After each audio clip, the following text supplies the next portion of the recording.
plateau les présentateurs du journal, ceux qui ont ou qui ont eu en charge les journaux de ces 20 dernières années. Bonsoir à tous. Je voudrais m'adresser aux anciens, ceux qui étaient là au tout début. Alors Jean-Claude Bourré, Jean-Claude Narcy, état de service pour ce 6 janvier 75. Vous faisiez quoi à l'époque? Je présentais le journal télévisé aux côtés de Roger Giquel et je me retrouve ce soir avec lui. Voilà. Et vous, Jean-Claude Bourré? Eh bien, même punition, même motif. 6 janvier 75, c'était un lundi, donc on a démarré TF1 avec Roger Giquel qui présentait le journal de 20h, Yves Mourouzi le journal de 13h et votre serviteur au week-end.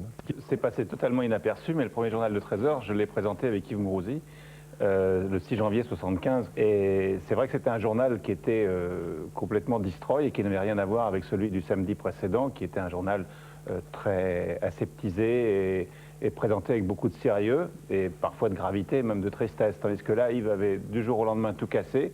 Et quand on était remonté de la régie, c'est vrai qu'il y avait une marionnette qui s'appelait Papotin, qui présentait en ouverture le 13h. C'était assez invraisemblable. Et quand on est remonté du studio tous les deux et qu'on est entré dans le bureau du directeur de l'information de l'époque, il nous a dit que c'était votre premier journal télévisé.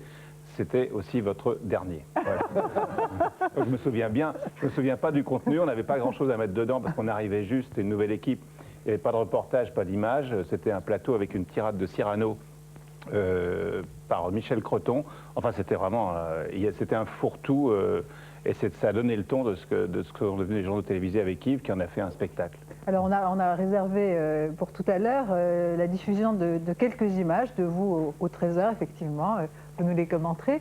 Je voudrais en revenir à Jean-Claude Bourré. À l'époque, donc, évidemment, on parle beaucoup de cette petite oreillette qui relie à la régie le présentateur. À l'époque, ça ne marchait pas comme ça, il y avait le bon vieux téléphone, et ça donne ça quand les sujets ne veulent décidément pas partir.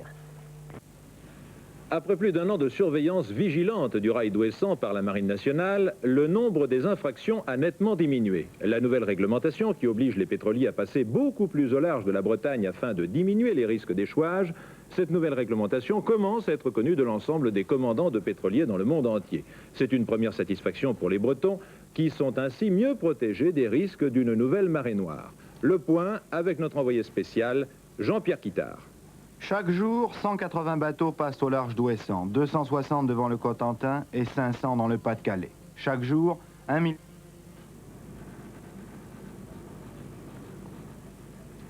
Bien. Un petit problème technique alors. Ben, nous l'avions constaté, nous entendions Jean-Pierre Quittard, mais nous n'avions pas l'image. Je ne sais pas si nous pourrons réparer ce problème d'ici à la fin de ce journal. Je vous propose de passer à la suite des informations. Dans une quarantaine de villes hier soir, une quarantaine de villes françaises, les motards ont manifesté pour protester contre la vignette sur les plus de 500 cm3 et sur la réforme du permis de conduire les motocyclettes. Le Français Patrick Ponce sera peut-être pour la première fois dans l'histoire des sports mécaniques, excusez-moi, oui. Nous pouvons reprendre le rail. Eh bien, heureusement, car j'étais en train de dérailler. Merci. Alors, nous allons reprendre le rail d'Ouessant, autrement dit, le reportage de Jean-Pierre Quittard sur ce fameux rail d'Ouessant. Oui, ce sont les PTT ou c'est la télévision? Oui, nous sommes à nouveau en panne. C'est amusant. Non, nous ne sommes pas le 1er avril, donc je vais essayer de poursuivre ce journal en gardant mon calme. Donc, je vous disais que le Français Patrick Ponce sera peut-être pour la première fois dans l'histoire des sports mécaniques champion du monde de motocyclisme. Il suffirait que Ponce obtienne en effet une simple place d'honneur cet après-midi à Rijeka au Grand Prix de Yougoslavie. Oui. Vous n'avez plus rien du tout. Bien. Alors on met la clé sous la porte, on s'en va, qu'est-ce qu'on fait? Oui. Oui, non, je ne quitte pas. Vous ne quittez pas non plus, hein? Mais vous mettez à ma place aussi, merci. Alors, le rail d'Ouessant est prêt. Oui, dites donc, tout ça est bien amusant. Donc, le rail d'Ouessant, troisième espoir de ma part. J'espère que nous allons pouvoir suivre ce reportage de Jean-Pierre Quittard qui devrait arriver sur vos écrans de télévision dans une seconde. Chaque jour, 180 bateaux passent au large d'Ouessant. C'est effroyable ça, quand ça se produit en direct pendant le journal. Ah oui, on n'est pas à l'aise. Hein. Non, c'est moins compliqué. Encore, vous en tirez pas mal. J'imagine, Patrick, et vous autres, vous avez forcément ce genre d'aventure. Ce sont les déboires, les risques du direct. Oui, ça a dû m'arriver une bonne vingtaine de fois aussi. Je trouve que là, vraiment, Bourré est impressionnant. Ah, oui, je me demande même s'il là. n'a pas tourné exprès. C'était exceptionnel. Maintenant, ça arrive un peu moins souvent. Mais... Oui, voilà, sans doute. Jean-Claude Narcy, vous le disiez tout à l'heure, vous êtes là donc depuis 20 ans. Comment on fait pour durer à la télé et surtout sur ces sièges dits éjectables? Ah, c'est une bonne question. Ben, je pense que le principe, c'est de s'adapter à toutes les circonstances, c'est-à-dire on peut présenter un journal, être au placard, présenter une émission ensuite. Il faut avoir un sacré caractère pour s'habituer à ça. C'est un peu le principe du bouchon, c'est-à-dire qu'on vous enfoncez un bouchon comme ça dans le verre et puis il ressort un peu plus loin. Ben, pour les présentateurs, c'est la même chose. Autant de Patrick, plaisir. vous qui avez pas mal de journaux télévisés à votre actif, est-ce qu'il y a encore cette même tension à chaque journal? Moi, c'est un peu différent parce que j'aime bien la minute qui précède. J'aime bien le côté saut dans le vide, le parachute, quoi. Y aller, puis on se dire au dernier moment, on n'a pas attaché son parachute. Mais j'ai pas un stress absolu. Mais j'aime au contraire me projeter dans l'urgence. J'arrive au dernier moment. Oui, c'est vrai, on dit que vous êtes vraiment là 1 minute avant le générique. Oui, et souvent encore, pendant hein. le générique quand Ouais. même. D'ailleurs, ça agace un petit peu, mais enfin bon, moi ça me stimule. Voilà. Chacun a ses petits remèdes. Oui, Jean-Claude? Oui, moi je peux raconter une chose qui m'est arrivée à TF1 un petit peu avant l'antenne. C'était un dimanche soir vers 8h moins 5 ou 6 minutes. Et donc vous savez que souvent avant l'antenne, comme les pilotes d'avion, on va aux toilettes pour se décontracter vraiment. Et donc quand je suis ressorti... Ça parle pour toi, hein. Mais... Bon, enfin bon, d'accord. Quand je suis ressorti, la poignée m'est restée dans les mains. Et donc j'étais seul aux toilettes au 6e étage, je devais aller faire le journal télévisé 5 minutes après dans le studio de la rue Cognac-G. Je me suis mis à crier, est-ce qu'il y a quelqu'un? Et je tapais sur la porte. Et puis, au miracle, au bout de 2 ou 3 minutes, j'ai entendu j'ai entendu un pas dans le couloir. C'était quelqu'un qui passait, qui a réussi à ouvrir la porte de l'extérieur. Mais on vit des aventures étonnantes. Jean-Claude Narcy, on a noté une particularité en ce qui vous concerne, c'est qu'à chaque événement majeur qui surgit comme ça dans l'actualité, c'est vous qui êtes là et c'est vous qui officiez. Oh, ça arrive aux autres, mais enfin... Non, mais j'ai noté, vous, c'est arrivé l'attentat quelquefois. contre le pape, l'attentat contre Reagan et la guerre du Golfe. Ah oui. Porte commune. Oh non, mais professionnellement, c'est une chance d'être là à ces moments-là. Alors c'est une chance, on regarde. Par d'autres précisions, 2 coups de feu ont bien été tirés donc, contre Jean-Paul II.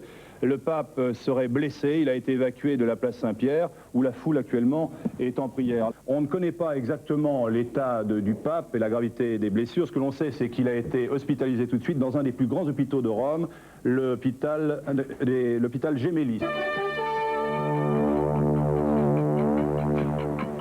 Nous nous excusons encore une fois pour cette interruption de programme, mais vous comprendrez à la suite des informations que nous venons de recevoir, en effet, un doute. Il y a vraiment un doute autour de l'état de santé du président Reagan, qui a en définitive été blessé, touché au poumon gauche par balle. Vous savez que le président Reagan a été blessé tout à l'heure dans un attentat à Washington. Il est en ce moment même à l'hôpital George Washington avec son épouse.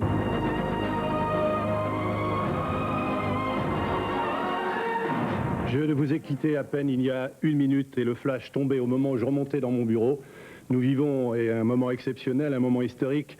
La guerre avec l'Irak a bien débuté après que des bombardiers ont décollé de la principale base aérienne américaine en Arabie Saoudite. C'est ce qu'on vient d'annoncer de sources militaires. On était tous les deux, c'est vrai, je remontais du journal, à peine je remontais du journal, j'étais avec Patrick, il dit, tu sais, ça pourrait bien se passer d'ici 1 heure ou 2, je viens de recevoir un coup de fil. Tu avais reçu un coup de fil d'ailleurs de quelqu'un qui était sur le terrain. Saddam Hussein. Non, c'était pas loin. Il n'était pas loin de Saddam Hussein. Et il fêtait son anniversaire. Oui, c'est vrai, en plus je fêtais mon anniversaire. Et puis mon assistant arrive en courant et me tend la dépêche. C'est pourquoi je suis un peu essoufflé à l'antenne, d'ailleurs, parce que j'ai redescendu les escaliers qu'on connaît bien pour les avoir descendus quelques fois ensemble. Et il était 1h du matin. Et il était 1h du matin, voilà. Michel Denisot, aujourd'hui votre nom est identifié à celui de Canal, mais vous l'avez dit, vous avez démarré sur TF1. Vous faisiez donc le 13h, enfin vous faisiez en coéquipier, si je puis dire. Bien sûr, c'était Yves Mourouzi, le présentateur du journal. Oui. Il faisait l'ouverture du journal, il recevait les invités, je faisais le reste de l'actualité, les plateaux de lancement des sujets et les nouvelles en bref. Alors on découvre ces images, si vous voulez bien. Voyons maintenant l'ensemble de l'actualité avec Michel Denisot. Première querelle, à 6 mois des élections municipales, elle oppose à Lille le maire sortant, le socialiste Pierre Mauroy, à son futur adversaire, le secrétaire d'État au PTT, l'UDR, Norbert Segard.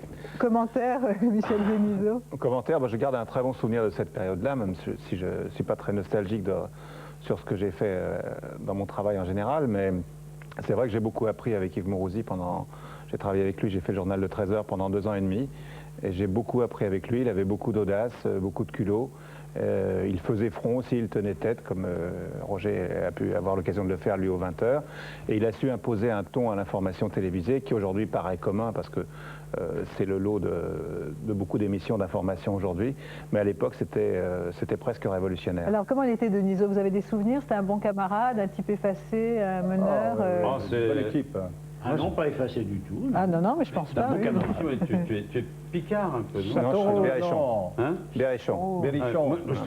J'ai trouvé ce type, dès qu'il est arrivé, il ressemblait à toutes les provinces que j'ai connues. C'était un provincial. C'est vrai. Ouais. Et un vrai, quoi, enraciné, pas du tout parisianiste. J'ai eu tout de suite ce sentiment de sympathie vers lui à cause de ça. C'est pour ça qu'il est à la tête du Paris Saint-Germain maintenant. Il a grandi. C'est plus tellement la province. On dit que le siège du journal est éminemment un siège à risque. Est-ce que vous l'avez tous noté dans votre carrière? Parce que ça veut dire que tous à un moment, vous avez été éjecté. Joseph Poli? Mais oui. Moi, en vous 83, mon premier journal date de 79. En 83, j'ai été évincé pendant quelques mois. J'ai pas encore compris pourquoi. Mais enfin, c'est un fait.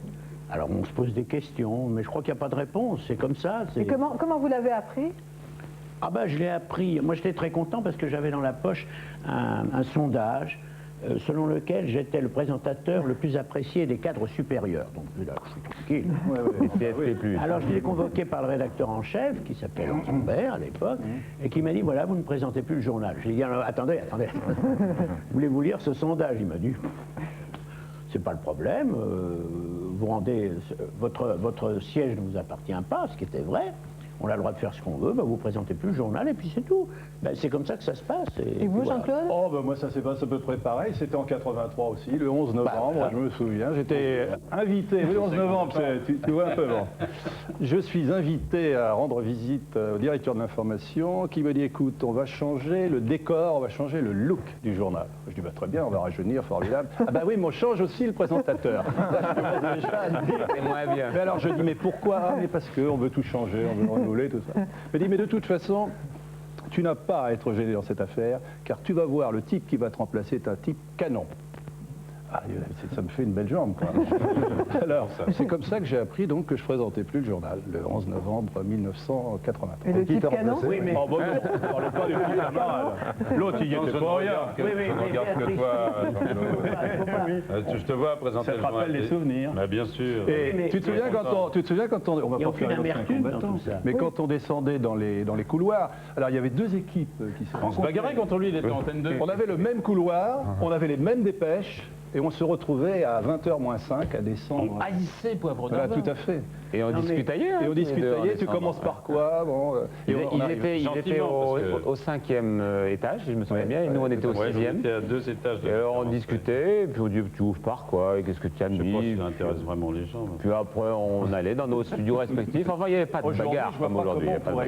Tu ouvres par quoi? Mais attendez, d'abord vous étiez à Cognac-Jas, ça veut dire que c'était une maison mère pour les journalistes et que vous Tout le monde était donc, là, vous étiez tous là. D'ailleurs, tout le monde en parle toujours avec beaucoup de nostalgie. Je pense que c'est votre cas Oui, également. c'était une vieille maison plein de recoins. Ouais. Alors c'était comme les maisons de famille, quoi, avec des étages, et puis il y en a qui se cassaient les jambes dans les escaliers, il y en a, on se faisait des rencontres dans les ascenseurs, les programmes se bâtissaient dans les ascenseurs. Tu fais quoi? Tu fais quoi toi en ce moment? Bon, je sais pas trop, tu sais, ça va pas très bien. Ah tiens, je te propose une émission. Hop, on sortait de l'ascenseur, bon, tu me téléphones, on se revoit. Mais c'était la vieille maison. Alors vous, en quoi vous étiez le mieux placé pour faire le journal de 23 heures? Parlons pas de écoutez, surprise. j'ai succédé à Jean-Pierre Pernaut, qui en avait assez de présenter le dernier journal. Alors, vous présentez le journal, un certain nombre de sujets bien évidemment, et un que vous avez choisi tout particulièrement, et vous parlez de l'incontinence des vieillards. Du pipi au lit. Du pipi au lit. Vous allez voir ce que ça donne.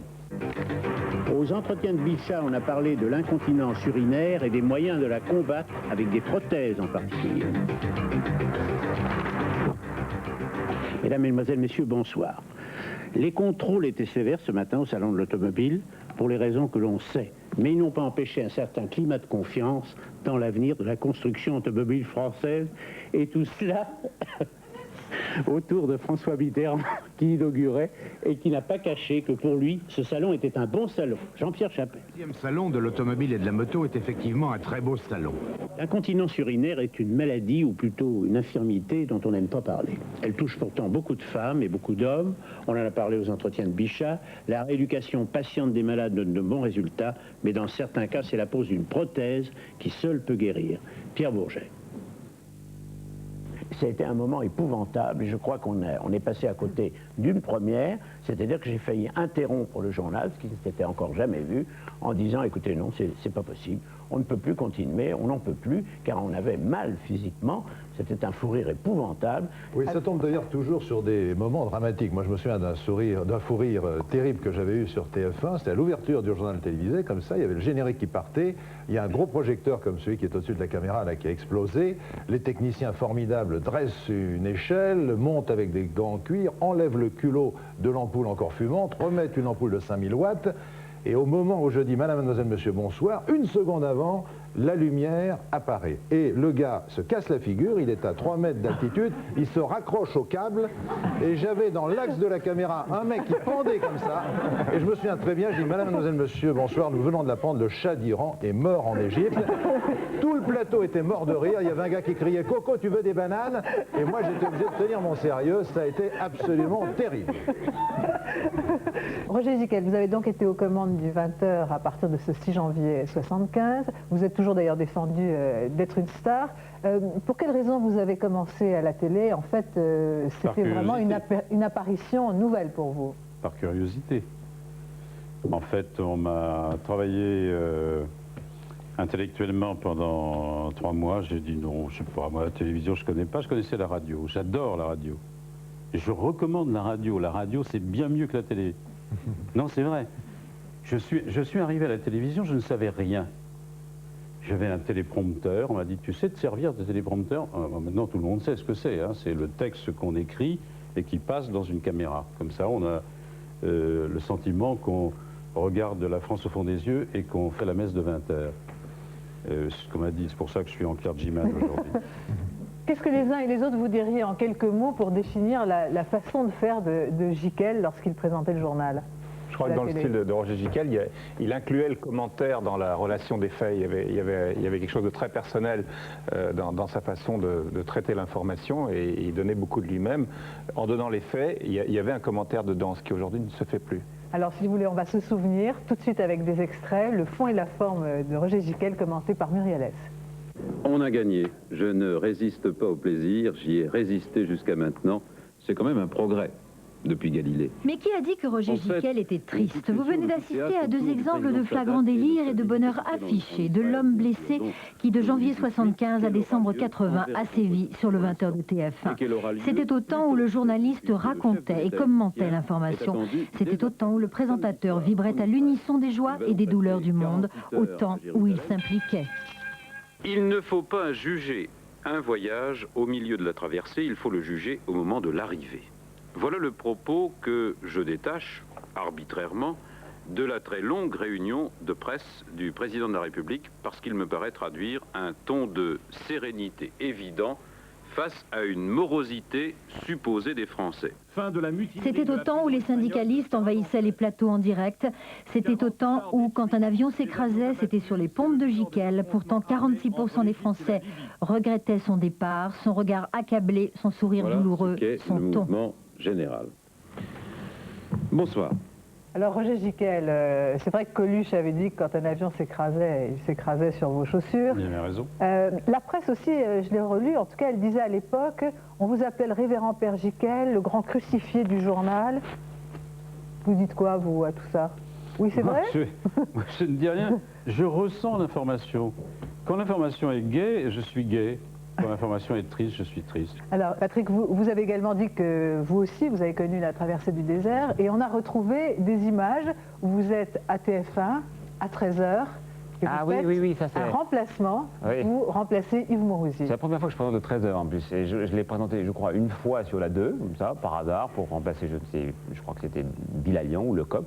Et puis j'étais pendant cette traversée du désert et on m'appelle et c'était sympa, je crois que c'était une proposition de Mourouzi qui était vacant pour je ne sais quelle raison, mais sa fidèle Marie-Laure était toujours là. Et Marie-Laure dit, bon voilà, pour une fois, tu vas présenter le journal. Et comme moi, je n'avais pas grand-chose à faire à ce moment-là, je suis arrivé, j'ai présenté le journal d'une manière un peu plus inhabituelle qu'à... Et c'est un moment où se passe l'affaire des otages au Liban. Et vous allez vous souvenir, vous avez une déclaration un petit peu enflammée.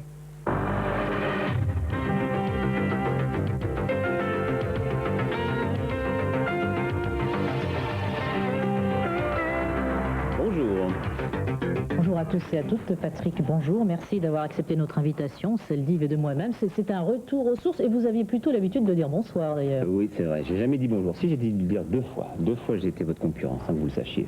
Mais je ne fais que passer, hein. Je m'incrusterai pas. Et puis alors, le grand retour, c'est pour jeudi. Ah, Yves arrive jeudi. Yves arrive jeudi. Alors, vous donnez de ma part une photo. Voilà, regardez, c'est un document. Voilà, vous voyez, regardez, quand il était jeune. On était tous les deux à France Inter à ce moment-là. Lui, il avait une tête de mafioso exceptionnelle. Moi, et vous, jeune premier, très romantique oui. Déjà, hein, Patrick. Mais voilà, c'était bon, il y a longtemps, hein, il y a 15 ans. Voilà, on avait démarré ensemble. Les voix de Carton et de Fontaine se brisent d'émotion. Les 2 diplomates s'adressent à leur famille, tandis que le journaliste demande à ses confrères de ne pas les oublier et explique la revendication des ravisseurs. Oui, ce qui est effarant dans cette affaire, je trouve en tout cas, c'est nous avons affaire à une autre logique que la nôtre, on l'a souvent dit, c'est pas une logique occidentale.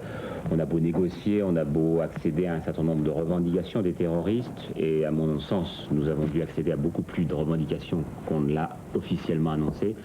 Eh bien, les preneurs d'otages en demandent toujours plus. Et pendant ce temps, les Français qui font les frais de l'opération sont les témoins. Ce sont des intercesseurs, des observateurs, comme on dit, c'est-à-dire des diplomates ou des journalistes qui ne sont là que pour rendre compte. Et je voudrais répéter que Jean-Paul Kaufmann est un grand journaliste, qu'aujourd'hui, il est l'honneur de notre profession. Je voudrais répéter aussi l'amitié que j'ai pour mes 2 confrères d'Antenne 2, avec lesquels j'ai fait très souvent des reportages, qui sont Aurel Cornéa et Jean-Louis Normandin, dans des conditions souvent difficiles. Pardonnez-nous de répéter cela régulièrement, mais je crois qu'il faut marteler, non pas pour faire pression sur les preneurs d'otages, parce qu'ils ne sont pas sensibles à ce genre de pression, mais peut-être pour leur faire honte. Alors Patrick, 2 choses. Là, c'est un discours qui sort un peu du cadre du journaliste, en tout cas de celui de 20 heures. On vous imagine pas forcément avoir ce type de... qu'à l'habitude, quoi.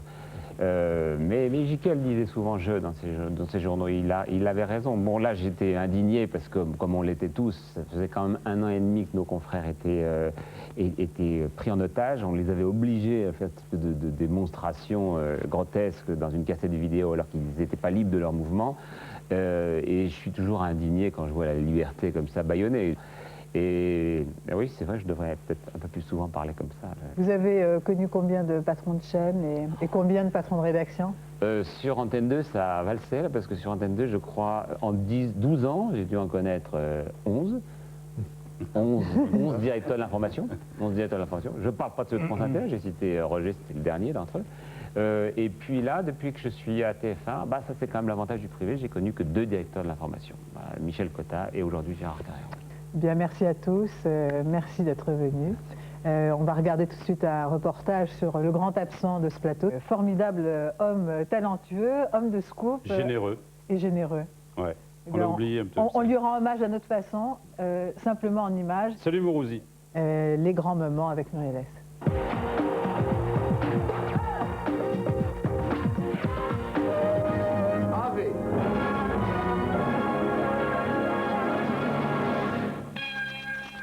Bonjour. C'est avec ce bonjour direct et tonitruant qu'est né le style Mourouzi, un style qui s'imposera pendant 13 ans aux 13h de 75 à 88. Den dobre. Bonjour. Bonjour Yves.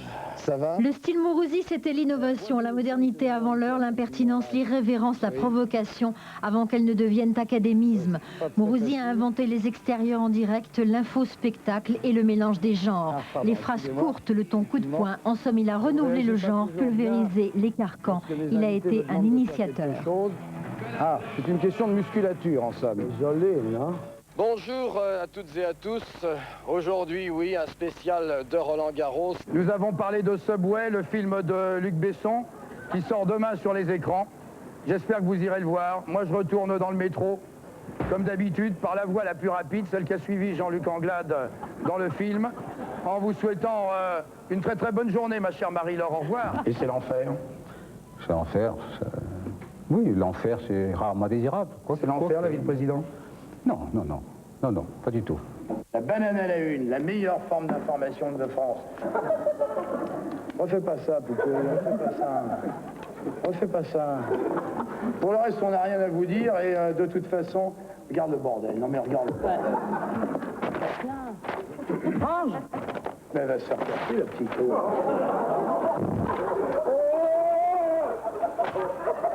Mais casse-la, gaspard de tuyet, tu l'as passé. Allez, la pub, allez, on...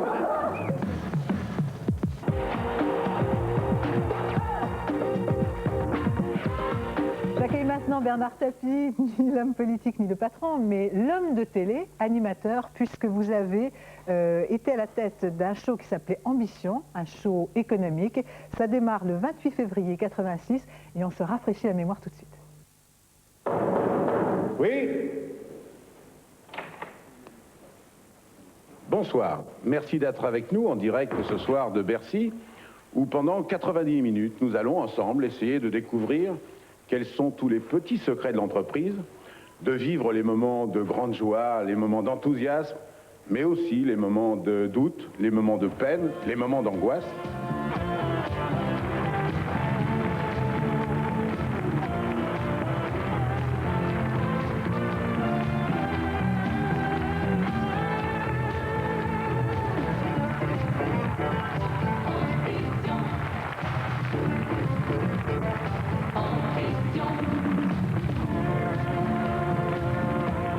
Fabienne, je vous présente, oh bon, il y en a un que vous connaissez, hein, ah oui. Je vous le présente pas. Ça, tout le monde le connaît. Tout le monde le connaît, c'est vraiment un des grands, c'est vraiment un des forts. Et il est arrivé avec, il va nous le présenter après, ses collaborateurs.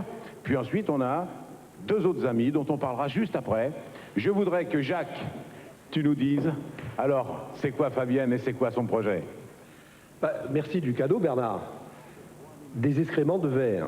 Tu pouvais pas retrouver un autre publicitaire pour faire une campagne sur des excréments de verre. Gilbert, tant qu'il y aura des garçons comme toi pour nous rappeler les valeurs fondamentales de l'existence et du cœur, on aura peut-être une société généreuse, chaleureuse. On te remercie d'être ce que tu es, on veut que tu restes longtemps ce que tu es, et en tout cas, on t'applaudit très fort. Merci. Bernard Tapie, bonsoir. Si vous étiez patron de chaîne, est-ce que vous prendriez sous contrat l'animateur qu'on vient de voir? Je trouve pas mal, moi. Je trouve pas mal.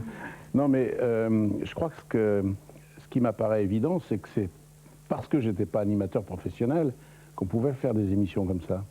Vous êtes télégénique? Quand vous regardez l'image, vous dites oui, j'aime bien le... Ça dépend des époques. Hein. Le garçon, là, vous trouvez comment? Je le trouve beaucoup mieux à l'époque, par exemple.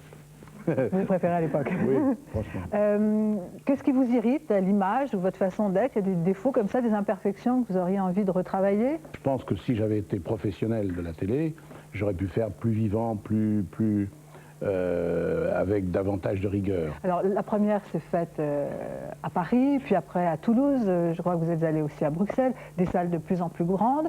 Et puis un moment qui était vraiment un moment particulier, c'était la rencontre avec les banquiers. Oui. C'est-à-dire que là, vous leur avez donné une bonne image de marque. Là. On leur faisait violence. Le problème, c'est qu'il fallait qu'ils tiennent leurs engagements, déjà à l'époque. Car pendant l'émission, toute ressemblance n'est qu'un hasard, mais pendant l'émission, ils étaient presque toujours d'accord. Après l'émission, c'était un peu moins facile. Mais en fait, non, on y arrivait quand même. Quand on voit ces images, l'émission s'appelait Ambition. Je peux la refaire. Pluriel. Ah, vous voudriez? Non, mais je veux dire, je pourrais la refaire, il n'y aurait pas grand-chose de changé dans le panorama général. Il n'y aurait pas grand-chose de changé. Et entreprendre signifie accepter l'idée de gagner ou de perdre. Ou alors, ça serait plus entreprendre, ce serait réussir à chaque fois. Oui, mais le tapis de l'époque marque un symbole, c'est Bernard Tapie, le gagneur, ouais. L'indestructible, ouais. Intouchable. C'est toujours comme ça? Ça continue dans la mesure où on n'arrête pas d'expliquer que je respire plus et que je respire toujours. Non, mais c'est pas... Un caractère, un tempérament, une personnalité ne se dévoile pas d'abord au cours d'une émission et ne s'anéantit pas au cours d'un échec. Je veux dire, c'est tout un parcours qui fait que, comme tout parcours, vous avez des moments hauts, des moments bas, et c'est les moments bas où vous jugez de la qualité intrinsèque des gens. Est-ce qu'ils ont un pouvoir de rebondir? Est-ce qu'ils ont une faculté de savoir faire abstraction des éléments qui ne sont pas bons, qui sont négatifs, qui vous sont contraires? Parce que la vie, elle est faite que de ça.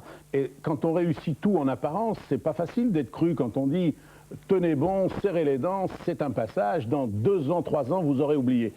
Quand on est dans la situation où je suis aujourd'hui, ça sera davantage cru.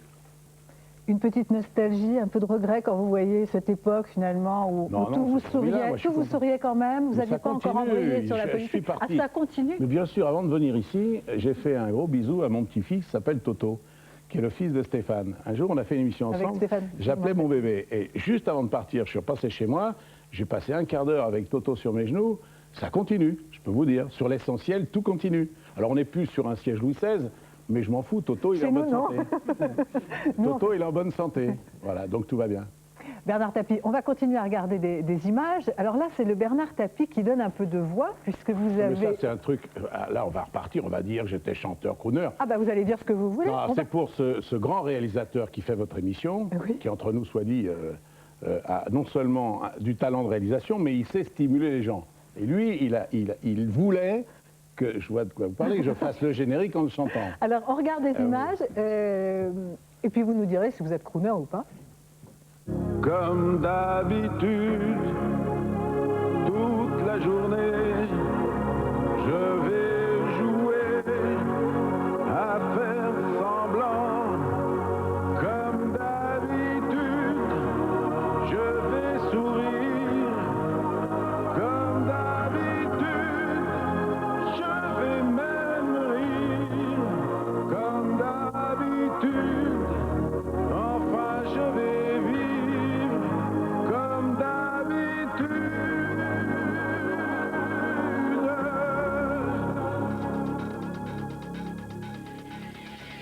Match à 40 ans, 2000 numéros. Match à 40 ans. Toutes ces images dans mon cœur, dans ma vie, tout est un match aujourd'hui. Waouh! Mais non, mais ça Donc vous êtes rock, hein? Mais non, mais attendez, moi, quand je suis avec mon autre fils, Laurent, on fait ça chez moi. Parce que du synthé, vous en jouez vraiment bien. On s'amuse chez nous, on est des gens qui nous aimons bien et qui rions beaucoup. Donc, je le fais chez moi, je l'ai fait à la télé, si vous voulez, on le refait dans 15 jours. Il n'y a rien qui m'interdit de faire ce que j'ai envie de faire, dès lors que ça ne gêne pas les autres. Bon, et là, il y avait une émission... Alors, vocalement, est-ce que ça gênait ou est-ce que ça gênait pas? Vous étiez bon? J'ai entendu pire. J'ai franchement entendu pire que ça. Vous parlez des professionnels, là? Oui, pire. Et pour plus cher, puisque moi, j'étais gratuit. On va dire, ça y est, on a trouvé, il s'est reconverti de nouveau. Il y en a qui sont assez cons pour croire que ça y est, je refais de la chanson et on va lire que je suis de nouveau chanteur de charme. Et non, c'est pas ce que vous allez faire. On ne sait pas, mais il y a peu de chance. Très bien, merci infiniment d'avoir participé à cette rétrospective. Vous pouvez chanter si vous voulez en sortant. Non, je vois que ça vous... Mais si, j'aimerais bien. J'aimerais être un artiste. Ouais. La chanterie. Je vous jure que ça ferait plaisir à tout le monde, là. Jamais.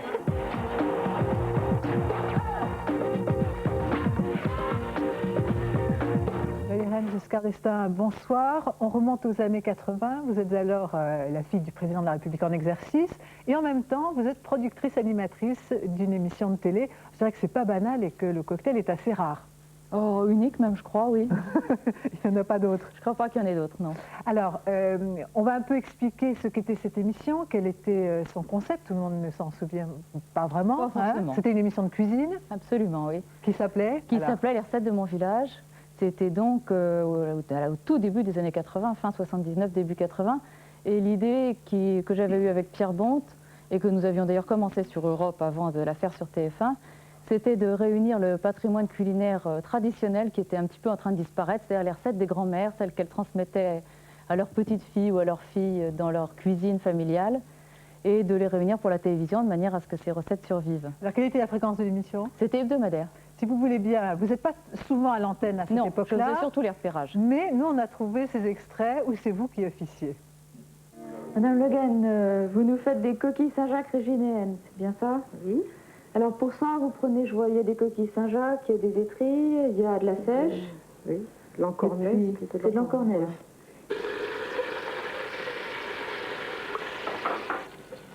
Je vais rajouter un peu d'huile. Ouais. Et un peu de beurre. Un peu de beurre, je vous le passe.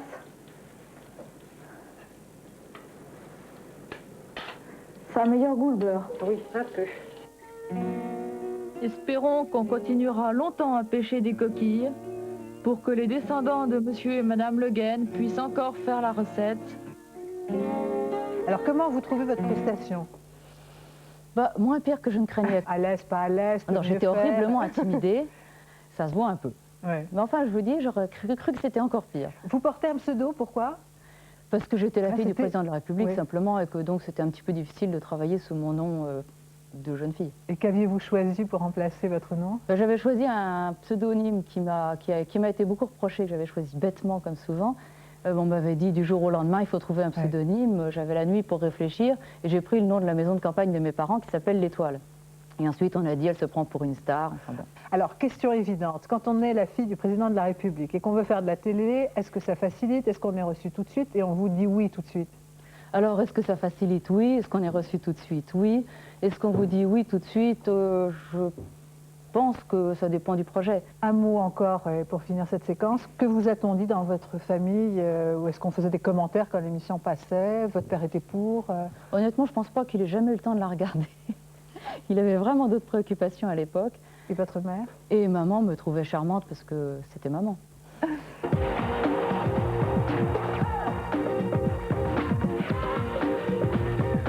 Marie Pervenche, le commissaire Moulin, Starsky et Hutch, Pause Café, vous vous souvenez bien sûr, tous ces héros mythiques nous ont fait rêver, toutes générations confondues. Ils sont là sur ce plateau à mes côtés. Et pour commencer, je vous les présente en images avec Yves Desnos. On a changé le scénario. Ils sont tous dans la même série en compagnie de Navarro, de Juer et de Julie Lescaut.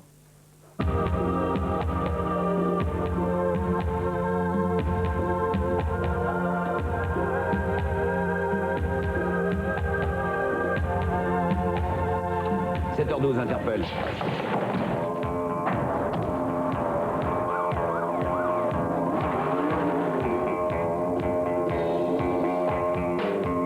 Bras droit, passez par l'entrée du marché. Un motard vous On tourne.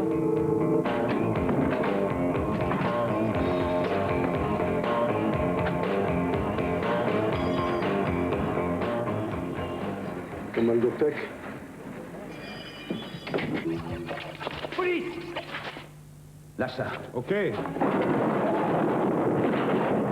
Moi, je m'appelle le lieutenant Colombo et j'appartiens à la brigade criminelle. C'est Gillard! L'inspecteur Gillard! J'ai deviné. Tu voulais être détective. Solène? JR. Et maintenant le coup du téléphone.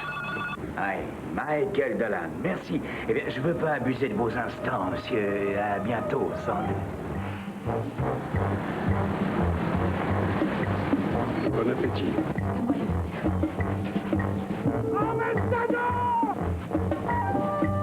Non, on change rien au dispositif, on fait comme prévu.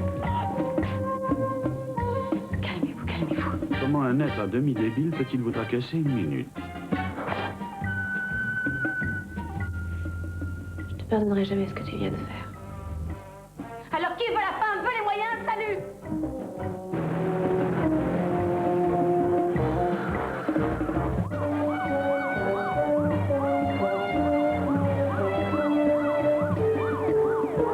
Allez, Gillard! Go!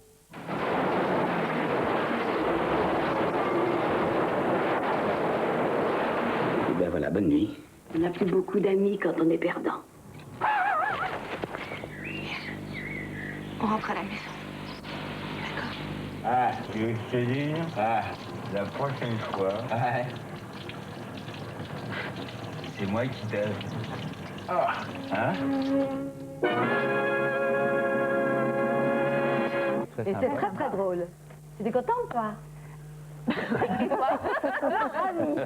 On rajeunit en regardant ça un petit peu.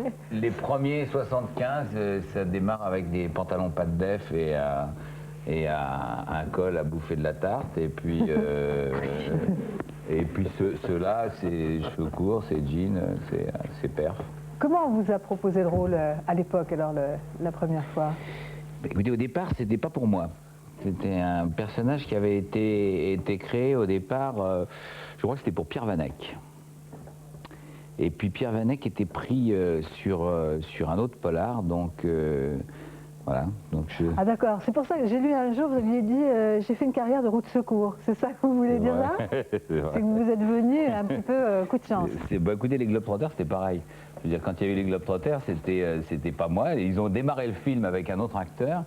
Il se trouve que par chance, pour moi, l'acteur était pas bon, et donc ils ont arrêté le tournage, ils ont fait des essais, et je me suis retrouvé dans la peau du personnage des Globetrotters. Vous avez eu une traversée du désert comme j'ai eu des bonnes traversées du désert, moi. Entre Moulins et Moulins 2, et puis entre les Globetrotters et Moulins, à chaque fois, il y a eu 7 ans.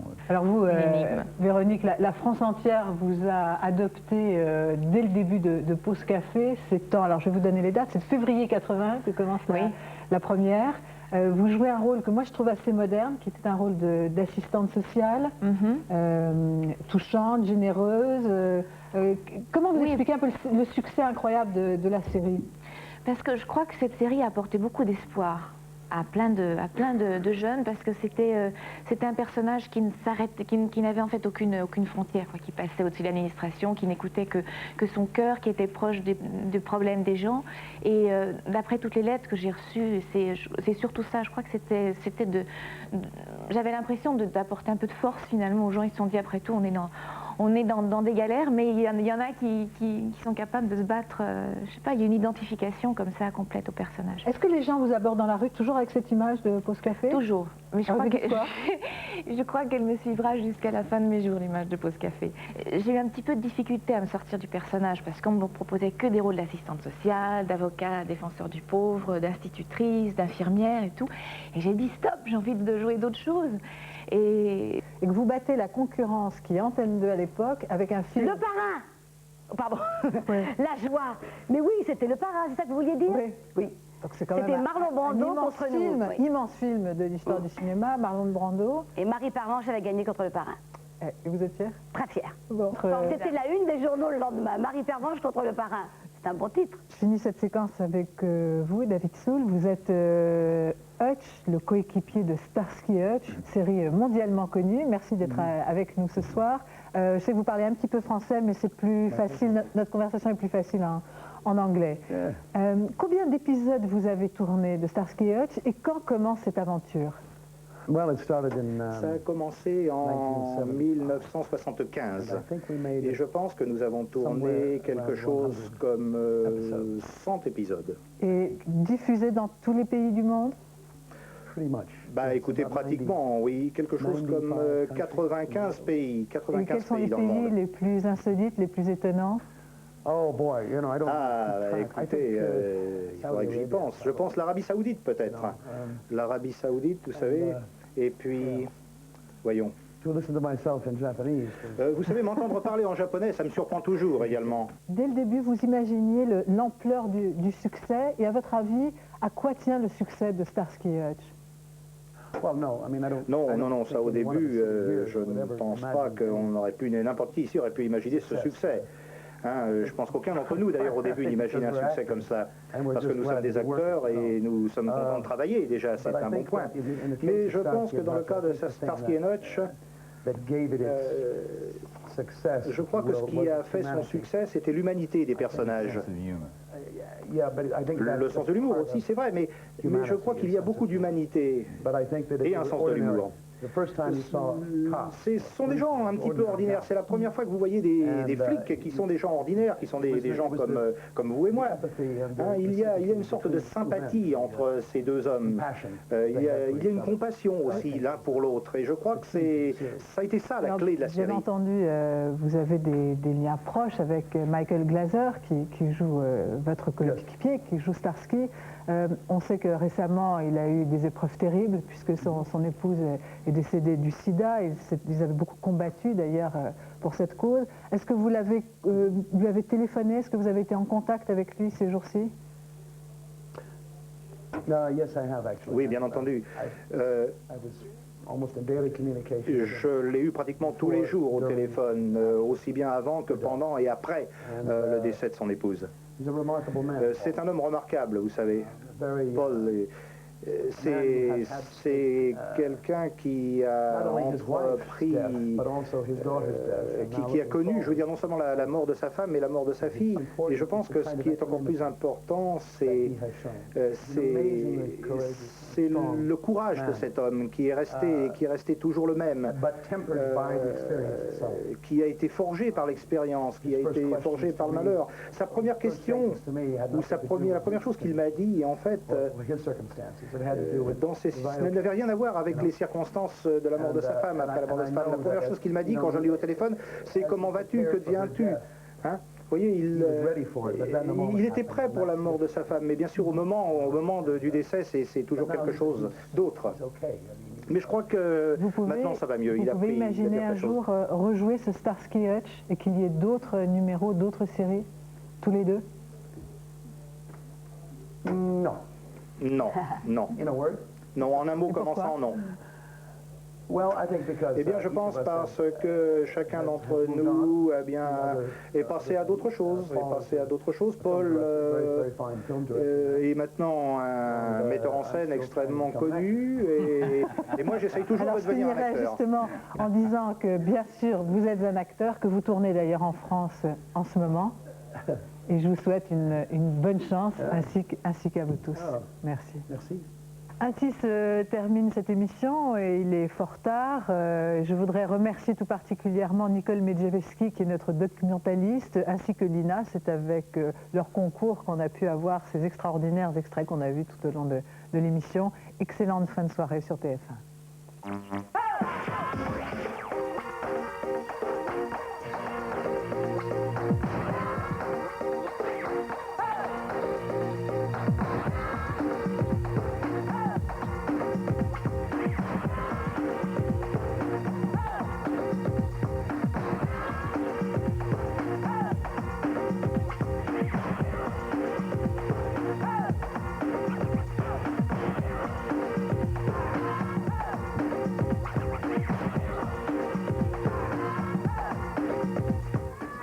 Télévision, pour ne rien vivre à moitié avec Dama.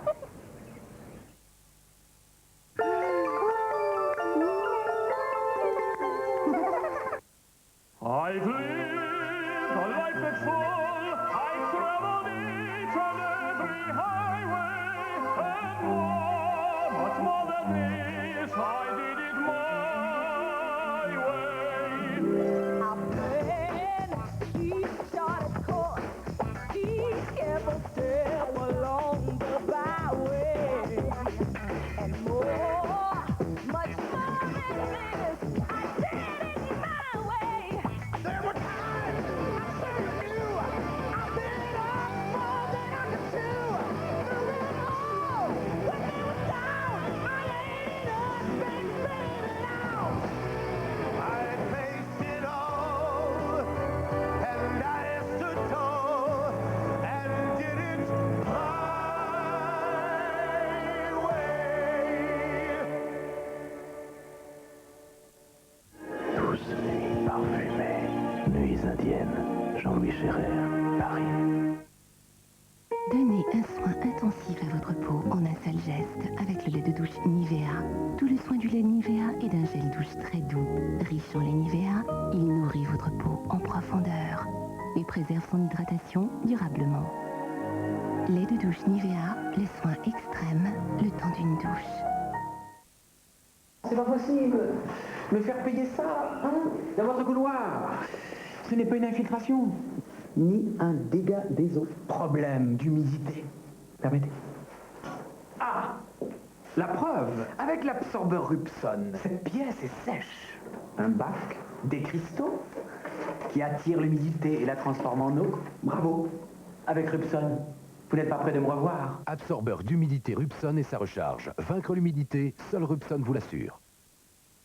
Le poulet basquez, le tagine, la paella, c'est pareil. Ça se prépare dans le multi-wok électrique de Tefal. Un seul appareil pour cuisiner. Et ça sert à table. Multi-wok électrique de Tefal. Tefal, tu penses à tout. Comment ça va, fiston? Tu vas bien? Bravo, t'es le meilleur. Juvamine. C'est Juvabien, c'est Juvamine. Tu es très belle. Vitamine. Juvamine. Si je vais bien, c'est Juvamine. Comment ça va, fiston? Tu vas bien? Bravo, t'es le meilleur. Juvamine. Si je vais bien, c'est Juvamine. Elle est belle, exigeante, parfois même insatisfaite. Puis soudain la voilà surprise, passionnée. Vous l'aimez? Alors ne prenez aucun risque en le lavant. Découvrez le nouveau Coral Intense liquide.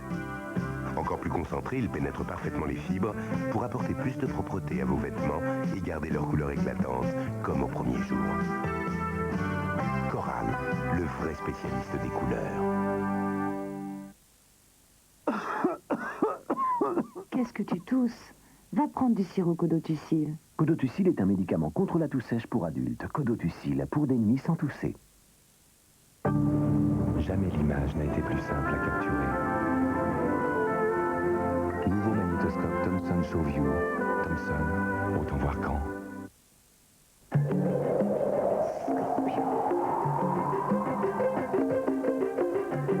Scorpio. Scorpio.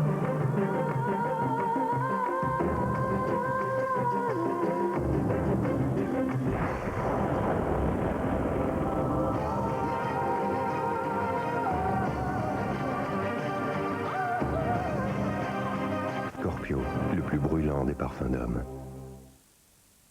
Joyeux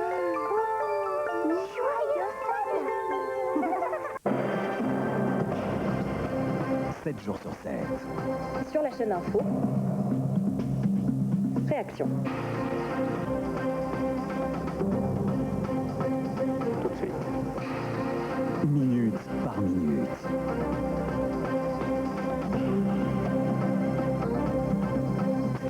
Pour tout voir, pour tout savoir, quand vous le choisissez. LCI, la chaîne info sur le câble. Pour tout renseignement, appelez le 36 68 60 68. En attendant le Père Noël avec Choc-à-Pic de Nestlé, retrouvez les plus beaux chefs-d'œuvre de Disney. Maestro, en avant la musique! Qu'est-ce que c'est pas ça? On veut me faire une boisson de Marie? Bec de banane et Monsieur Bec de banane. Oh, joli canevas. Dans l'atelier du Père Noël, Jean-Pierre Foucault vous invite à voir ou à revoir les 22 chefs-d'œuvre de Walt Disney que vous préférez. Mince, un tapis volant. Une veillée de rêve et de magie. tellement manqué. M'a manqué aussi. Ah, c'est d'accord les amis! En attendant le Père Noël, présenté par Jean-Pierre Foucault et Séverine, samedi 20h45 sur TF1. Ça y est, je sais! Laissez-les entrer.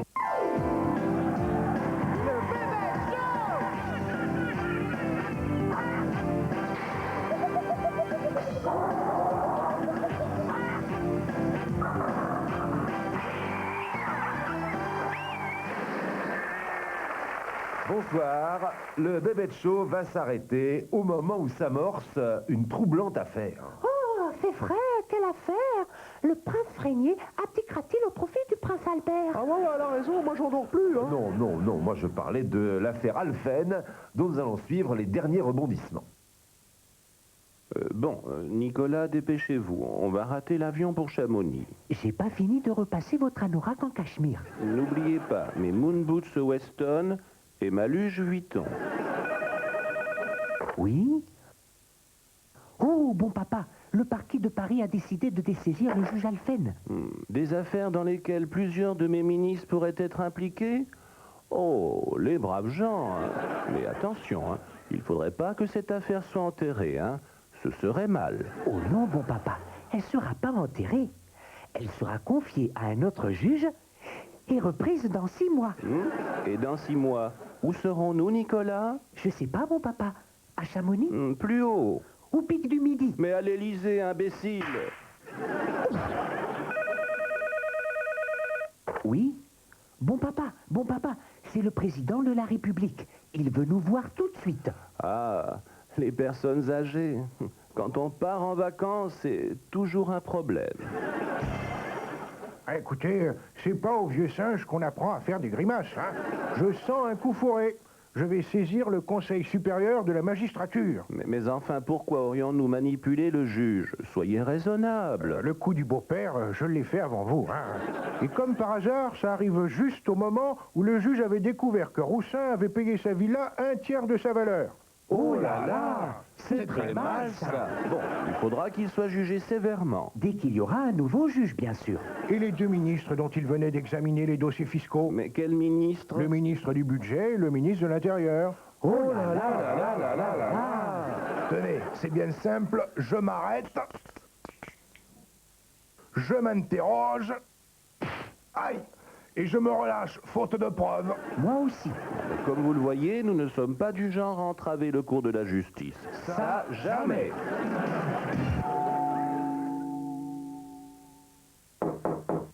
Ah, le beau-père du juge Béfi, y a quelqu'un? C'est à quel sujet? Affaire OM Valenciennes. Entrez. Allô, le beau-père du juge Van Rimbeck? Ça serait pour une intervention sur les fausses factures du PS. 1 million, c'est pas possible. C'est trop cher. On n'a plus d'argent. Il paraît que pour 100 000 francs, la concierge de Van Rimbeck peut lui glisser un mot dans l'escalier. Ben, niagé! Alors il y en a une autre qui est pas mauvaise. Jacques Chirac, à La Réunion, a été soutenu par le Parti Socialiste et même par le Parti Communiste. Oh, c'est pas vrai? Authentique. Cette semaine, sur vos écrans, entretien avec un vampire. Venu du fond des âges, il sort du tombeau pour venir vous terroriser à nouveau.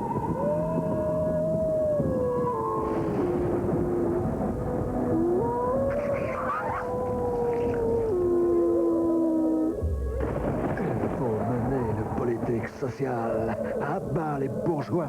Ah, au secours, il suce mon programme. Jacques Chirac, bis Jacula, le suceur de programme.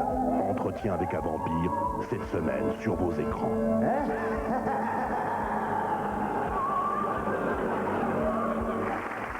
Actualité toujours, les Russes attaquent un tout petit pays, la Tchétchénie. Mais cette fois-ci, ils ne nous auront pas comme en Bosnie, hein? Nous sommes prêts à intervenir. Non, à prononcer le mot.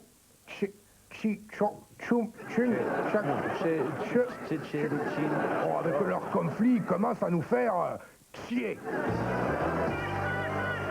Pensez dès maintenant au Noël de vos enfants. L'ONU présente le nouveau jeu des casques bleus. Je prends la Serbie. Moi, la Bosnie. Je commence.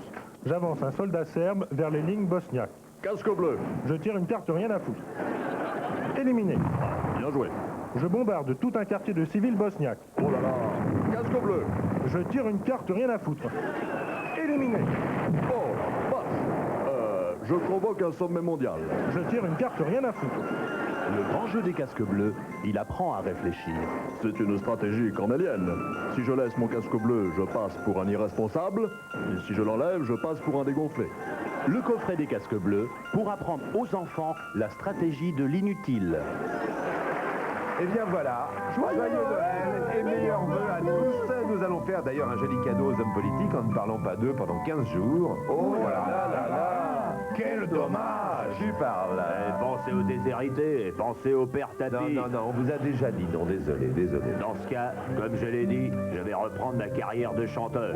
Au secours, aux abris, aux abris. Petit beau-père d'Alphène, quand tu descendras de l'avion contre une remise de peine, on te filera des millions. Petit beau-père d'Alphène. Ah que merci.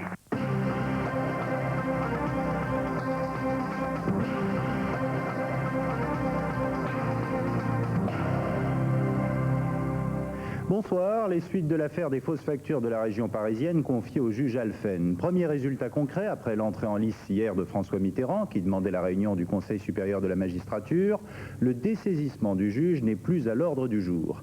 Quant au fond du dossier, le docteur Maréchal, qui niait fermement dans le journal Le Parisien avoir réclamé la somme d'1 million de francs pour influencer son gendre, il est contredit par les écoutes téléphoniques de la police. Qui croire? Les explications de Frédéric Delpech. Que s'est-il passé à l'aéroport de Roissy mardi dernier? Qu'a remis Didier Schuller à Jean-Pierre Maréchal? Deux versions contradictoires s'opposent. Tout d'abord, celle du beau-père du juge Alphen. Assigné à résidence à Barbizon, en Seine-et-Marne, il parle dans une interview aux Parisiens de machination et de pièges. Jean-Pierre Maréchal aurait contacté Didier Schuller pour lui parler de la santé de sa mère qu'il traite et non pas pour lui proposer un marché. Le conseiller général lui aurait alors expliqué être déstabilisé par l'instruction menée par le juge Alphen. Enfin, Didier Schuller aurait bien remis un paquet à Jean-Pierre Maréchal, mais ce dernier croyait qu'il s'agissait d'une boîte de cigares. Je dis simplement que mon client a toujours contesté les faits, et puis c'est tout. Les faits qui lui sont reprochés. Deuxième version, celle de Didier Schuller. J'ai sorti le sachet en papier, j'ai montré très précisément au docteur Maréchal les billets de banque en lui précisant qu'il y avait le million de francs qu'il demandait. Une version qui, selon l'AFP, serait confirmée de bonne source. Au cours de leur conversation téléphonique, Jean-Pierre Maréchal aurait ainsi demandé à Didier Schuller 1 million de francs et aurait fixé rendez-vous à l'aéroport. Une conversation qui aurait été enregistrée par la police à la demande du conseiller général RPR. Le Parlement a adopté cette nuit la proposition de loi sur la transparence de la vie politique. Un texte adopté à une très large majorité par 280 voix contre 19. RPR, UDF et PS ont voté pour, le PC contre. Un texte qui prévoit notamment l'interdiction du financement des partis par les entreprises et la baisse de 30% du plafond des dépenses électorales. Jacques Chirac répond concrètement à la colère de l'abbé Pierre. Le maire de Paris propose de mettre 200 logements à la disposition des plus démunis, moyennant des loyers très modiques. Assureurs et banques offrent 9 immeubles vides qui seront complétés par 3 autres bâtiments réquisitionnés. Laurent Delsol. Jacques Chirac peut sourire. Trouver 200 logements vacants en 48 heures est une petite victoire. Surtout que ces appartements ne sont pas réquisitionnés, mais mis à disposition par les différents groupes bancaires et d'assurances réunis mercredi dernier par Jean Tibéry, premier adjoint à la mairie de Paris. Les heureux bénéficiaires seront choisis par les associations caritatives reçues ce matin à la mairie. Il leur est demandé de présenter des familles parisiennes et déjà candidates à un logement. Il ne s'agira donc pas véritablement de sans-abri, mais plutôt de personnes déjà engagées dans un processus d'insertion. C'est l'assurance que les gens que nous allons prendre en charge maintenant ne seront pas à nouveau expulsés. Le maire de Paris a ajouté qu'il allait proposer au préfet, et donc au gouvernement, la réquisition de 3 immeubles significatifs de certains abus. En tout, 75 logements. Le gouvernement m'a fait savoir que dans la mesure où nous maintiendrions les choses dans des limites raisonnables, il accepterait de réquisitionner. Ce soir, les squatteurs de la rue du Dragon sont déçus, car leur immeuble ne fait pas partie des logements réquisitionnables. Seul petit cadeau de Noël réconfortant, la Cogedim, propriétaire du bâtiment, vient de déclarer qu'elle prend en charge l'évaluation des travaux nécessaires pour assurer la sécurité des personnes.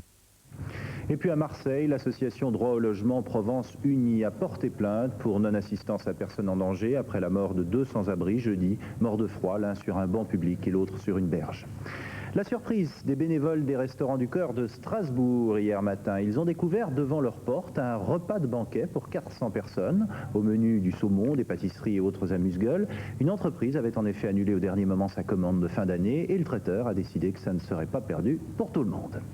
Grenoble, à nouveau secoué par les affaires. Le 3e adjoint à la mairie, Guy Nevache, un proche d'Alain Carignon, a été mis en examen pour complicité d'abus de biens sociaux et corruption passive. Il était entendu dans le cadre d'une affaire de travaux exécutés dans des conditions suspectes au domicile de l'un de ses proches.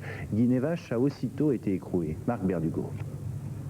Au terme de 48 heures de garde à vue, Guy Nevache, 3e adjoint à la mairie de Grenoble, chargé des grands projets, est entendu au parquet dans le cadre d'une information judiciaire.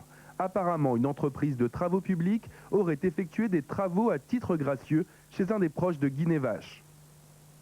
Le parquet a ordonné une nouvelle enquête préliminaire qui a permis aux enquêteurs de mettre en évidence des indices graves et concordants de corruption à l'encontre de M. Guy Nevache. En fait, les enquêteurs se demandent si les travaux effectués à la demande de Guinévache n'ont pas été l'objet de contrepartie en termes de marché public. Pour l'heure, Guinévache a été mis sous mandat de dépôt à la prison de Vars, dans l'Isère. L'étranger, la situation en Tchétchénie, alors que les pilonnages des bombardiers russes continuent sur Grozny, la capitale, maintenant encerclée, de nouvelles voix se font jour pour critiquer Boris Eltsine. La Douma, la chambre basse, demande la suspension de l'intervention militaire. Et puis pour la première fois, les capitales occidentales interviennent. Paris et Londres font part de leurs inquiétudes devant l'intensification des combats. Et Washington va plus loin, s'interrogeant sur d'éventuelles violations des droits de l'homme commises par l'armée russe. Pierre Barnérias. La trêve de Noël existera-t-elle pour cet enfant de Tchétchénie? Car les appels contre l'intervention militaire dans cette petite république du Caucase se multiplient. Dernier avertissement en date et non des moindres, celui de la Douma, la chambre basse du Parlement russe. Le message est clair et sans équivoque. Par 228 voix contre seulement 38, les députés ont demandé au président Boris Eltsine de suspendre toutes les activités militaires en Tchétchénie et d'entamer des négociations. Seule l'extrême droite de Zhirinovsky a tourné le dos à ce scrutin en demandant la poursuite de l'offensive. La France, l'Angleterre, mais aussi des pays d'Europe de l'Est commencent à sortir de leur silence complice pour dénoncer l'intervention. Il en va ainsi du gouvernement tchèque qui accuse l'armée russe d'outrepasser ses pouvoirs. Si les troupes de Moscou intensifient leur combat sur Grozny, la capitale rebelle, elles le font en traînant des pieds. Car on ne tire pas sur d'anciens compatriotes. Résultat, pour poursuivre le combat, le ministre de la Défense, le général Kratchev, devra éliminer de ses rangs des têtes indisciplinées. Plusieurs généraux ont donc été limogés. Sur le terrain, malgré les démentis du Kremlin, ce sont les civils qui tombent sur les bombes des hélicoptères russes. Le centre de Grozny ressemble à un cratère. Plus de 200 édifices ont été touchés ces derniers jours. Preuve de la violence des combats et de la résistance acharnée du président tchétchène Doudaïev, l'armée russe annonce des victimes dans ses rangs. Une cinquantaine de militaires seraient déjà morts au combat. Demain, 24 décembre, Boris Eltsine s'adressera au peuple russe pour annoncer un plan de règlement du conflit. Précision, le président interviendra non pas comme chef de l'armée, mais comme homme politique. En Bosnie, retard de 24 heures pour le cessez-le-feu négocié par l'ancien président Carter. Il entrera en vigueur samedi à midi, c'est la même heure de Paris. C'est ce qu'a annoncé l'envoyé spécial des Nations Unies, M. Akashi, qui a paraphé le texte avec le président bosniaque et le leader des Serbes de Bosnie. Retour à la case départ, c'est-à-dire à la table des négociations. Le représentant de l'ONU, Yasushi Akashi, avait la mine réjouie ce matin. Nos énormes efforts ont abouti à un heureux résultat. Comprenez, un accord de cessez-le-feu a été conclu entre Serbes et Bosniaques sur le territoire martyr. Il devait entrer en vigueur en milieu de journée. Une déclaration sitôt contredite quelques heures plus tard par le chef des Serbes de Bosnie. Radovan Karadzic a en effet fait savoir à la télévision qu'il repoussait de 24 heures le cessez-le-feu. Les forces serbes n'ont donné aucune raison pour expliquer ce report. À plusieurs reprises d'ailleurs, les Serbes l'avaient déjà repoussé, évoquant 2 paragraphes qui les dérangeaient. Sur le terrain, à Sarajevo, 2 obus sont tombés hier sur la place du marché, tuant 2 personnes et en blessant 7 autres. Quant à Bihac, l'offensive serbe a fait en un mois un demi-millier de victimes, des civils, dont 166 enfants. L'Italie, après la démission de Silvio Berlusconi, le président de la République Scalfaro a entamé ses consultations, il est un peu habitué. Le mouvement de Berlusconi, Forza Italia, reste en tout cas dans la course puisqu'un sondage le crédite de 30% des suffrages en cas d'élection législative anticipée. Grandeur et décadence d'un géant, le Queen Elizabeth II a dû rester à quai à New York car il ne répondait plus aux normes de sécurité. Le célèbre paquebot devait emmener dans le plus grand confort pour les fêtes de fin d'année des passagers, mais les travaux de rénovation du bateau menés à la va-vite n'étaient pas terminés et en guise de rêve, les passagers ont fait une traversée épouvantable, toilettes bouchées et débordant dans les couloirs ou des cabines en plein chantier. Le propriétaire, la compagnie Cunard, s'est engagé à rembourser intégralement le prix de la traversée. Une dernière image totalement incongrue alors qu'il neige à gros flocons sur les Pyrénées. Dans l'hémisphère sud, les Australiens n'en peuvent plus de la canicule. Les habitants de Sydney doivent en effet supporter près de 46 degrés, du jamais vu depuis 37 ans. La chaleur est même allée jusqu'à dilater les rails de chemin de fer et a entraîné des pannes dans les circuits de canalisation. On peut rêver. C'est la fin de cette édition. Excellente nuit.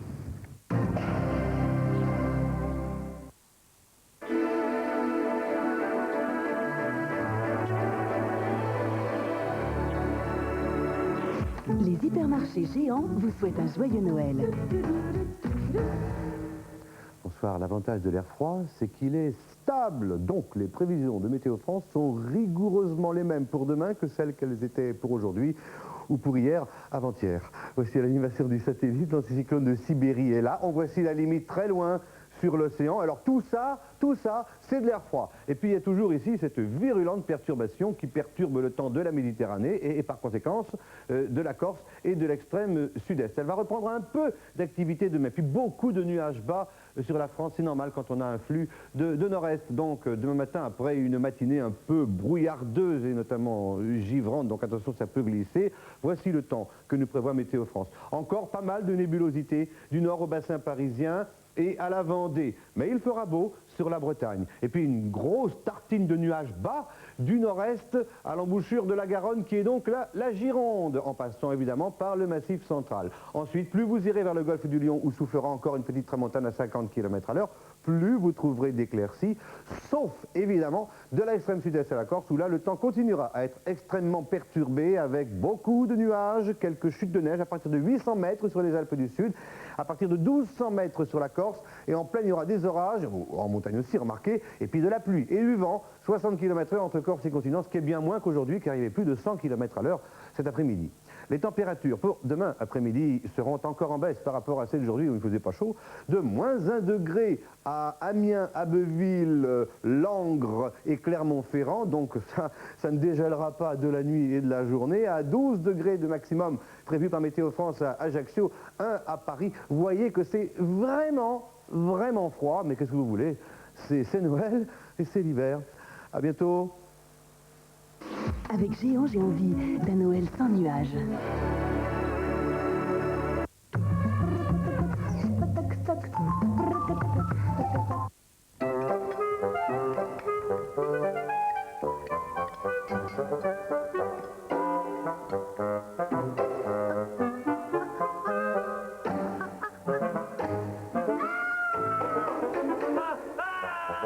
K2R, aérosol à sec, absorbe la tache et la transforme en poudre. Un coup de brosse et hop, la tache disparaît. K2R, aérosol à sec, recommandé par les grandes marques de mayonnaise. Comme nous, les chiens ont besoin de manger équilibré. C'est pourquoi Fido leur a préparé un nouveau pâté avec tout ce qu'il faut de bœuf et de légumes. Fido, pour son bien-être. Comme nous, les chiens ont besoin de manger équilibré. C'est pourquoi Fido leur a préparé un nouveau pâté avec tout ce qu'il faut de bœuf et de légumes. Fido, pour son bien-être. La toute première voiture n'est jamais très confortable à conduire. Ensuite, il y a celle qui fatigue les jambes, celle qui abîme le dos, celle qui manque cruellement d'espace intérieur. Puis les familiales, lentes et bruyantes. Certains sont même tentés de renoncer à la voiture. Après avoir passé tous ces inconvénients en revue, Citroën a créé la nouvelle XM. Nouveau moteur 2,5 litres turbo diesel, nouvel espace intérieur, nouvelle planche de bord, climatisation, airbag Citroën, suspension active. Vous n'imaginez pas tout ce que Citroën peut faire pour vous. Imaginez un disque avec les 30 plus belles chansons d'Elton John. It's a little bit funny. Someone saved my life tonight. Sugar babe, don't let the sun go down on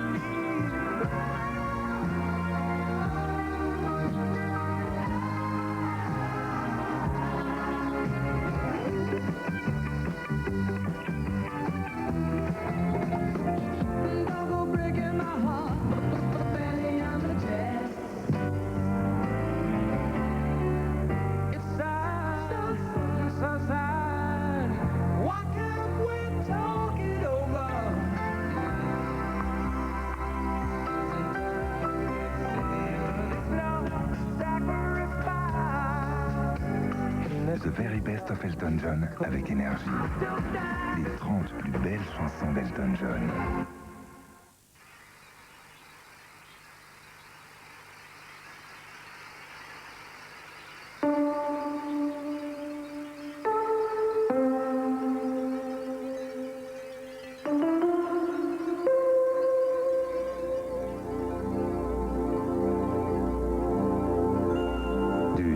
Une femme. souhaitez gagner un téléviseur, un magnétoscope, un caméscope? Téléphonez vite au 36 68 11 88. Un jour, on m'entendra tous si bien qu'on comprendra même ce que raconte la forêt. Parce que les enfants sont les messagers de l'avenir, nous avons beaucoup à apprendre d'eux. Par exemple, que c'est le son qui donne toute sa force à l'image. Nouveau téléviseur Thomson procédé Nicam, les sensations de la stéréo, la perfection du son laser. Thomson, autant voir quand. 55.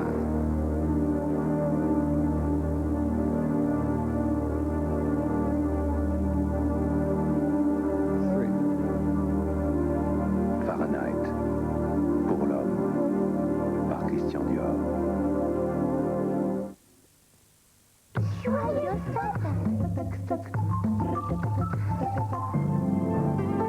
Avec Candia, retrouvez le patinage artistique et vivez des moments d'équilibre et de pureté. L'Orchestre symphonique de Saint-Pétersbourg est les meilleurs patineurs de ces 10 dernières années pour un spectacle unique sur TF1. Une nuit à Saint-Pétersbourg. Le plus beau des réveillons. Toute la féerie du patinage artistique dans la magie de la nuit de Noël. Patinage artistique, une nuit à Saint-Pétersbourg, samedi 22h35 sur TF1.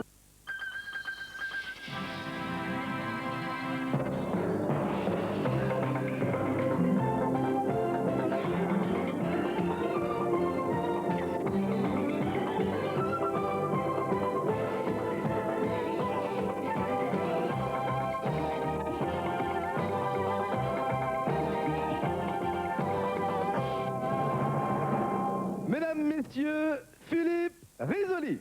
Bien. Jusque-là, je dois dire c'est bien. C'est un bon début de sketch, sauf que j'ai trouvé le sketch que vous voulez nous faire cette semaine, c'est le coup de la chemise que vous n'avez pas changé depuis 3 semaines, avec le même pantalon, les mêmes chaussures, comme si l'émission était enregistrée depuis 3 semaines. Ça c'est fort. C'est ça. Ouais, Hein il y avait de ça au début. C'était ça. Vous avez pas un autre pour aujourd'hui là? Non, mais j'en avais un, j'ai oublié dans la bagnole. Ah, Non, bon, qu'est-ce qu'on va regarder dans les du meilleur? On va parler d'arts martiaux, vous allez voir notamment du judo, avec une prise, là, le 3e de jambe, ça s'appelle Isaguruma. Hein, tous les judokas connaissent, mais on n'a pas réussi à le faire sur le plateau. Alors, tournez-vous, je vais vous montrer, parce que vous n'aurez jamais la suite.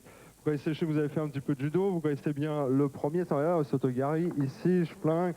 Vous connaissez des Hashibara, ici, le fameux balayage là, du pied, là, c'est un peu le pied, là, avec le petit pied. Vous avez des petits pieds, vous avancez un peu le pied, là. Allez, voilà, c'est là. Choc, ça c'est comme ça. Et alors donc je vais vous faire Isaguruma, puis ensuite on enchaînera et vous verrez donc tous les millionnaires que vous n'aviez pas vus à l'époque. Regardez là, je pose le micro.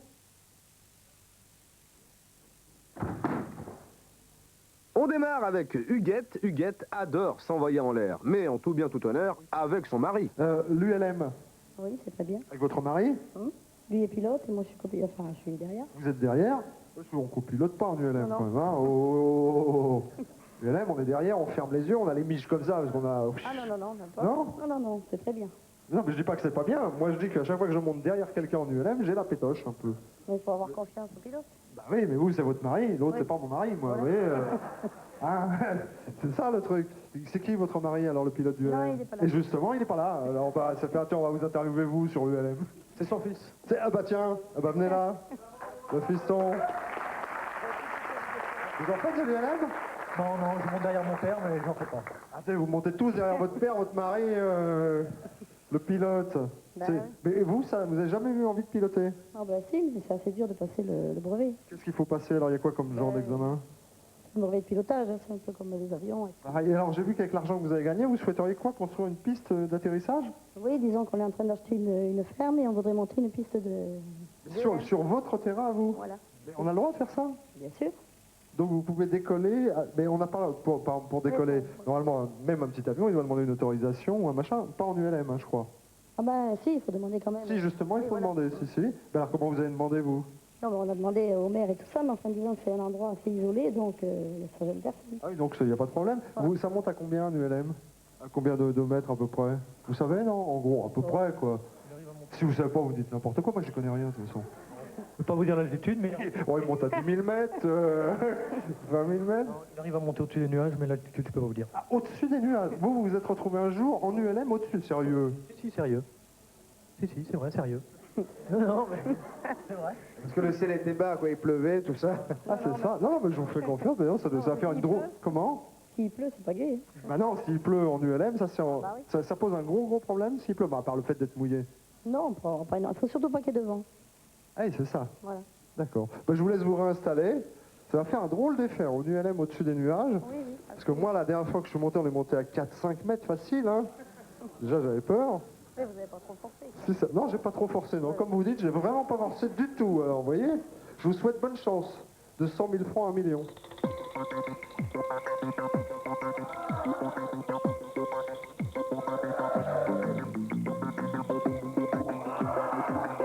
Alors, attention. De 100 000 francs à 1 million.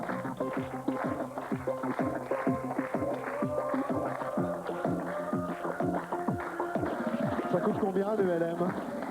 Combien de fois? Non, ça coûte combien d'argent? Il a fait lui-même. Hein.